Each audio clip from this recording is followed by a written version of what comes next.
La ternura tiene cara de perro. Autor Rafael Moreno Casarrubios. Capítulo 2. Por esos días me resultaba complicado cumplir con las tareas escolares. Los cachorros habían capturado íntegramente mi atención. Me las ingeniaba, sin embargo, para hacerlas de noche, aunque mamá decía que andaba con cara de desvelo. Además, me levantaba al alba para subir al techo donde cazaba aves con las trampas, que eran unas cajas de fruta con un palo parado y una pita extendida hasta la escalera escondida, donde Lourdes y yo habíamos levantado una tienda de cartón que nos hacía invisibles. Despertaba a Lourdes, que era la socia del negocio. Subíamos en pijamas la escalera serpentina, sin permitirnos el menor ruido que espante a los pájaros. Y era emocionante cuando algún gorrión de cresta y pecho rojizo trasponía el umbral de la caja para picotear en el alpiste. Entonces, tirábamos de la pita y la caja caía encima del pájaro. Corríamos hacia ella e introducíamos por debajo un pliego de papel periódico. Luego, cargábamos la caja al cuarto de depósito que había al lado de la escalera. Sacábamos la caja, como en un acto de magia, y el pajarito revoloteaba un rato y se empotraba contra las paredes antes de que lo capturemos con las manos. Era un pajarito más para las jaulas que los domingos vendíamos a las placeras del mercado. A los pajaritos corrientes los rematábamos a 5 soles, como las tórtolas, que eran tontas y sosas, pero a los gorriones de colores y a las cuculís los vendíamos a 10, porque estos eran más complicados de cazar y muchísimos más hermosos. Con ese dinero comprábamos el alpiste de los pericos australianos y de las trampas, pero también nos sobraba bastante para las bebidas, los helados, los chocolates y el cine. En ese sentido, Lourdes y yo éramos muy independientes y como pequeños empresarios de las plumas de San Antonio. Y por un tiempo nadie nos resondró por depredar la vida de los árboles. Teníamos ahorros, además, y el negocio era rentable y emocionante, porque había pajaritos tan lindos como suspicaces que entraban a las cajas solo de medio cuerpo o se quedaban merodeando alrededor del umbral, porque todo olía a trampa. Lourdes y yo nos hacíamos la pila de ansiedad cuando bajaba un pajarito precioso y miraba el palo, la caja y el alpiste con expresión de desconfianza, y se metía muerto de hambre, o hacía sabidamente la del medio cuerpo, o se mandaba a mudar luego de tanta duda. Papá, que era comerciante, vendedor de maquinarias, decía que el tema de las trampas con fines mercantiles era algo genético. Lourdes sonreía, porque estaba escrito que ella haría dinero en la vida. Y yo me quedaba serio, porque pensaba que sería veterinario. Tenemos que comprar más jaulas, me dijo Lourdes una tarde que caminábamos a la bodega del barrio. No podemos apiñar a 80 pajaritos en 4 jaulas. Era el promedio semanal. Pero solo tenemos 4 manos para cargarlas al mercado, dije yo. Eso significa que el negocio tiene un límite. Éramos tan independientes que se nos pasó por la cabeza que papá podía llevarnos al mercado en el Chevrolet. Quizás porque papá viajaba mucho y hubiese sido iluso contar con su ayuda.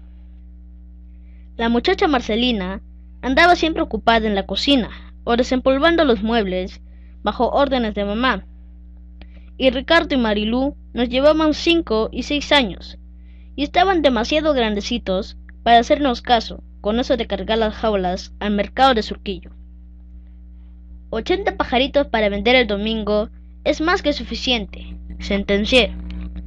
Era bastante plata también, pero ahora recuerdo que durante la semana un número de pajaritos estiraba la pata, de pena, o qué sé yo. Todavía no nos daba la conciencia del respeto a la vida, para entrar en remordimientos. Los cachorros extendían sus dominios hasta la sala y los cuartos. Todos les hacíamos casos, los recibíamos con los brazos abiertos y expresiones de admiración. Todos, menos mamá, ubicada con el control, que los quería de regreso al garaje, y ordenaba que no salieran de allí, porque las caquitas se multiplicaban.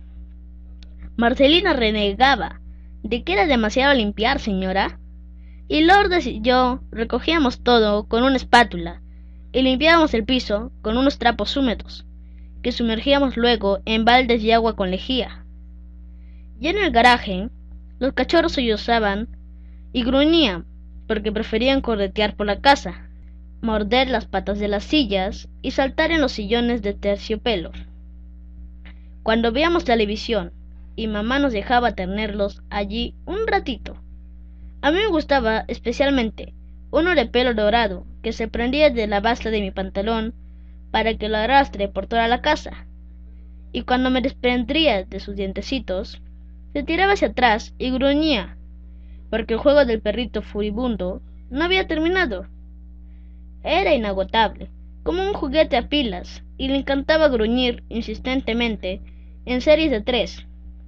Lourdes le puso Gruño, y a otro apacible y preciso y de colores saltados como Dominó, le pusimos obviamente Dominó.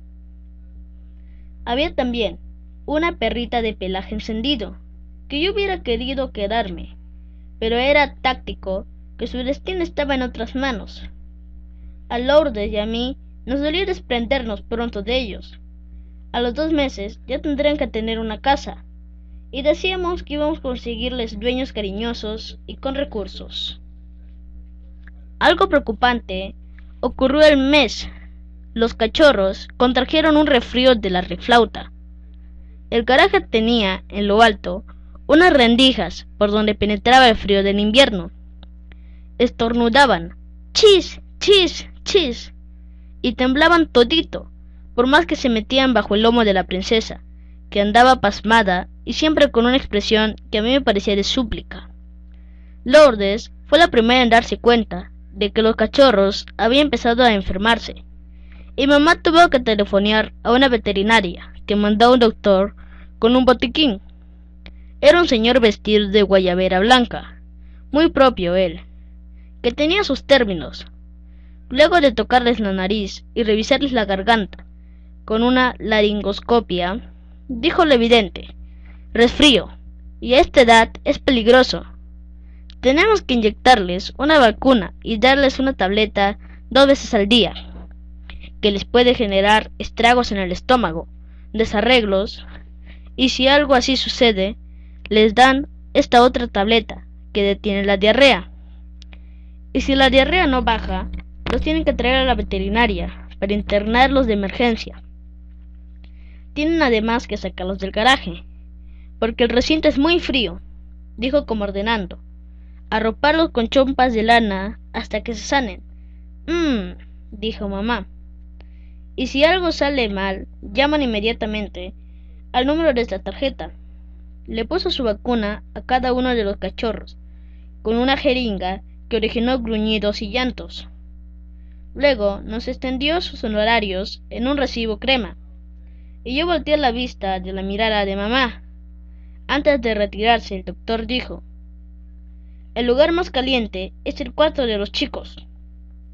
Yo me reí, porque pensé que el lugar más caliente era el cuarto de mamá, que andaba con cara de indignación congelada. Al rato vino papá de la calle, estacionó fuera su Chevrolet, y en la entrada de la sala se enteró de sopetón de todo el asunto del veterinario, poniendo la misma expresión imperturbable que tenía siempre ante las malas noticias. ¿Ya ves, César?, recuerdo que le dijo mamá, por la piedad entra la peste. Bueno, Carmen, si había que poner vacuna, había que poner vacuna, dijo simplemente papá. El veterinario nos ha dicho que en el garaje pueden morirse de resfrío y que el lugar de la curación son los cuartos, le contó mamá. ¿Y si los chicos resultan alérgicos al resfrío de los cachorros? No quieren imaginar tampoco el problema de la pichi y las caquitas. Pichi y Caquitas en las cajas del garaje, hasta donde puedan aprender temprano los perritos. Y ya veremos, dijo papá, con un tono de desdramatización que yo admiro hasta hoy, porque he salido con el temperamento de mamá. Esta tarde distribuimos los cachorros entre los 5 cuartos de la casa. Papá aceptó a 2 después de ablandar a mamá, que tomaba valeriana para los nervios, y resolvía el crucigrama del comercio, para olvidarse de las alteraciones de la casa. Papá convirtió las cajas de las frutas en 5 cabalgadas, y donó algunas camisas viejas y unas chompas. Nos dijo que dejáramos las ventanas cerradas, porque si estábamos abocados a la curación de los cachorros, había que hacer las cosas correctamente. Mamá lo miró como si papá hubiera perdido la razón, pero nosotros supimos que la estrategia contra el resfrío perruno ya estaba tomada, y que no habría una sobrecarga de cachorros en ninguno de los cuartos. Ricardo y Marilú llegaron con unos amigos, que eran de 17 y 18 años, por lo menos, con un montón de empanadas y bebidas. Era sábado, y siempre invitaban a los vecinos para bailar en la terraza del jardín y jugar a las cartas.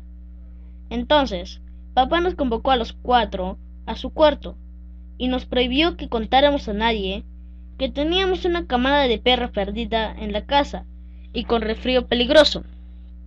Además, porque era muy discreto en todo, y por otra cosa, que surgió luego como su estrategia para regalar a los cachorros. Me la fue contando en los días siguientes, y a mí me pareció divertida, y admiré su capacidad para proyectar las cosas, porque tenía experiencia en mercadotecnia.